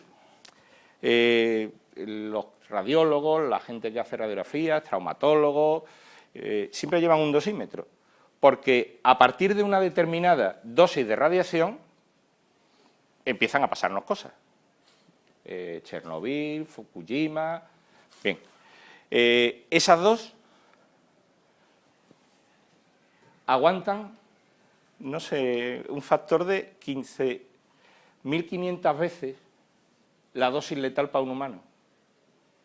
Y solamente pierde un 37% de su viabilidad, es decir, de 100 bacterias que siembro, solamente se pierde un 37%. Pero tenemos que partir de una bacteria, de un inóculo. Si nosotros cogemos agua de mar e intentamos criar bacterias, pues a lo mejor nos salen 500 especies de bacterias, pero sin embargo hay 5.000. ¿Qué pasa con las otras 4.500? Que no sabemos criarlas, no sabemos cultivarlas. Y están. ¿Cómo sabemos que están? Porque afortunadamente la biotecnología ha progresado tanto que tenemos medios para detectar el ADN de las bacterias. Entonces metemos pequeñas tiritas o cogemos agua y la hacemos pasar por pequeñas tiras de papel o por pequeñas superficies de vidrio donde hemos fijado una serie de marcadores de sustancias. Entonces decimos, mira, aquí había una bacteria. Antes de meterme a hablar de Lynn Margulis, porque además creo que alguno ha venido nada más que por eso y espero por lo menos decirle 2 o 3 cosas, 2 datos, o 3, o 200. ¿Dónde hay bacterias? Si yo quisiera coger bacterias ahora, ¿qué hago? ¿Qué hago? ¿Así? ¿Y tengo bacterias aquí? ¿Seguro? En el aire hay bacterias. En mi pelo, si yo me he lavado, yo soy limpio, lo prometo, me he duchado. En la nariz tengo bacterias. Están en todos lados. Absolutamente en todos lados. Yo no sé cuántas células tiene un cuerpo humano. ¿Cuántas células hay aquí en esta sala ahora mismo? Un montón, ¿verdad? Una burrada, yo no sabría calcularla, una burrada. Multimillones de células hay aquí. Y si yo os digo que 9 de cada 10 células de las que hay en este aula no son humanas, son bacterias. Hay una frase, y es verdad, 9 de cada 10 células de las que hay en esta habitación no son células nuestras, no son células humanas, son células bacterianas. Estamos llenos de bacterias, por todos lados, por todos los lados, no solo en el pelo, en la nariz, en pestañas, en nuestro interior, en nuestra piel, y afortunadamente están, porque si no estuvieran, empezarían a pasarnos cosas rarísimas, como decoloraciones en la piel, infecciones con hongos, no produciríamos determinadas sustancias que nos son imprescindibles, absolutamente imprescindibles. Las bacterias son maravillosas. Hay una frase de Lynn Margulis, una bióloga recientemente fallecida y de la que luego quiero dar algunas pinceladas, por lo menos, para ver si pico a alguien y lee cosas de Lynn Margulis que merece la pena. Lynn Margulis decía, depende de qué. Buenas y malas. ¿Hay bacterias buenas? Sí. ¿Cuál es? La del yogur. Qué buena, es verdad, hay bacterias buenas. O sea que hay bacterias buenas y malas. ¿Y son importantes las bacterias? ¿Sirven para algo las bacterias? Me imagino que probablemente hayáis escuchado una de esas cosas que andan por ahí, de esas runrunes callejeros, de que si algún día hubiera un holocausto nuclear y todo desapareciera de este planeta, son las cucarachas, parece ser las únicas o uno de los pocos seres vivos que iban a permanecer en la superficie del planeta Tierra. Mentira. Mentira. Son las bacterias. Son las bacterias. Llevan con nosotros, ahora mismo, certificados científicamente, 3.850 millones de años. Y seguirán con nosotros hasta que este planeta sea devorado por el Sol. Van a seguir. Son las únicas que saben seguir. ¿Por qué? Porque son muy chiquititas. Cuando yo estudio la carrera, lo que a mí me explican de bacterias y de microbiología era un churro. 4 cositas, que cómo se tiñen, que si gran positiva, gran negativa, unos 4 palabras y poco más. Posteriormente hago un curso de ingeniería ambiental Y ahí también hay un apartado de microbiología y se habla que las bacterias, se trataba sobre todo de depurar aguas residuales y tal, y hay quien en ese curso nos comenta, nos dice que, hombre, que tirar las aguas semidepuradas a los mares tampoco es tan malo, porque cuando se produce ese vertido al mar, las bacterias se mueren y tampoco nos van a producir algún tipo de problema o algo por el estilo. No sé si conocéis una expedición que una serie de universidades y el Instituto Español de Oceanografía y varios ministerios realizaron hace 2 años, que significó la circunnavegación del planeta con 2 buques oceanográficos. Por suerte yo conozco a algunas de las personas que han trabajado en esta campaña, y uno de los grandes descubrimientos que han hecho es la gran cantidad de bacterias que hay en el océano. La gran cantidad de bacterias. ¿Qué ocurre? Que no sabíamos que estaban ahí. No sabíamos que estaban. ¿Por qué? Porque viven en unos medios tan peculiares, tan particulares, que no sabemos cultivarlas. Para cultivar bacterias nosotros las metemos en tubos de ensayo, o en placas de Petri, o en matraces. Las carreras, pues diversos ambientes, sobre todo cuando digo ambiente, porque la educación ambiental ha sido pues una cosa común y hemos intentado pues sensibilizar la cultura del medio ambiente durante también muchos momentos de nuestra carrera. Hemos coincidido en varios encuentros, en varios congresos, en fin. La verdad que es un profesor totalmente implicado en el entusiasmo de sus alumnos hacia la ciencia. Nos cuenta que tiene sus alumnos por las tardes, yendo 3 tardes a su centro a hacer un club científico y participa en todos los foros posibles. La verdad que lo que estamos encantados de que Pepe esté con nosotros esta mañana para hablarnos de un tema que yo creo que es el que nos ha hecho venir aquí. Las reinas del mambo, las bacterias. Y todavía queda pues esto de qué va, ¿no? Bueno, pues no voy a adelantar nada, simplemente sabemos que van a jugar un papel protagonista en la historia que nos va a contar Pepe. Así que muchas gracias. A ti por disfrutar de Pepe. La de cosas y buenas. A todos por estar aquí con él. Gracias.